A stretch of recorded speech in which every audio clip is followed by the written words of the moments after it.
ఈ సునీల్ కుమార్ గాజుల. అసలు సమస్య అంతా ఎక్కడ ఉంది అనంటే, ఒకరి దగ్గర ఉన్నదాన్ని గుర్తించకుండా ఎంతసేపు ఇతరులతో పోల్చుకునే ప్రయత్నం చేస్తూ ఉన్నాడు ఈరోజు ప్రతి ఒక్కరు.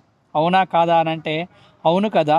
ఎప్పుడైనా సరే ఎదుటి వ్యక్తితో పోల్చుకో, తప్పు లేదు. కానీ ఎప్పుడూ కూడా తన దగ్గర లేని దానిది నా దగ్గర ఉన్నదాని గురించి తెలుసుకునే ప్రయత్నం చేయాలి కానీ, ఎప్పుడూ కూడా తన దగ్గర ఉన్నదాన్ని గుర్తించకుండా లేని దాని కోసం ఆరాటపడుతూ ఉన్నాడు మనిషి ఈరోజు.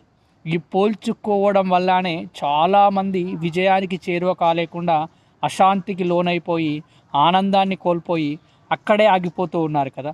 ఒక్కసారి ఆలోచించే ప్రయత్నం చెయ్యి. ఈ సృష్టిలో ఇంత అద్భుతంగా నువ్వు ఉన్నావు వాస్తవానికి. నీకన్నా చాలా ఇబ్బందులు కలిగిన వాళ్ళు ఎంతోమంది ఉన్నారు కదా! కానీ ఎప్పుడూ కూడా నువ్వు దాని గురించి ఆలోచిస్తూ ఐ యామ్ బ్లెస్డ్ అనే ఆలోచన విధానాన్ని పెంపొందించుకునే ప్రయత్నం చేయాలి కానీ, ఎవరో అలా ఉన్నారు కాబట్టి నాకు అది లేదు అనే దురదృష్టంగా భావిస్తూ ప్రతి క్షణం నువ్వు దుఃఖంలో ఉండిపోతూ ఉన్నావే. కానీ అది తన దగ్గర ఉండి ఉండొచ్చు కానీ తనకున్న సమస్యలేంటో నీకు తెలుసా? అలా ఆలోచించే ప్రయత్నం చేయము కదా! ఒక్క సందర్భంలో ఒక విషయం గుర్తుపెట్టుకునే ప్రయత్నం చెయ్యి. నీకు రావాల్సింది రావాల్సిన సమయంలో వస్తూనే ఉంటుంది. కాబట్టి నీకున్న దానిపైన ఫోకస్ చేస్తూ ఆనందంగా జీవించే ప్రయత్నం చెయ్యి. ఈ పోల్చుకోవడంతో నీ జీవితం అక్కడే ఆగిపోతూ ఉంటుంది.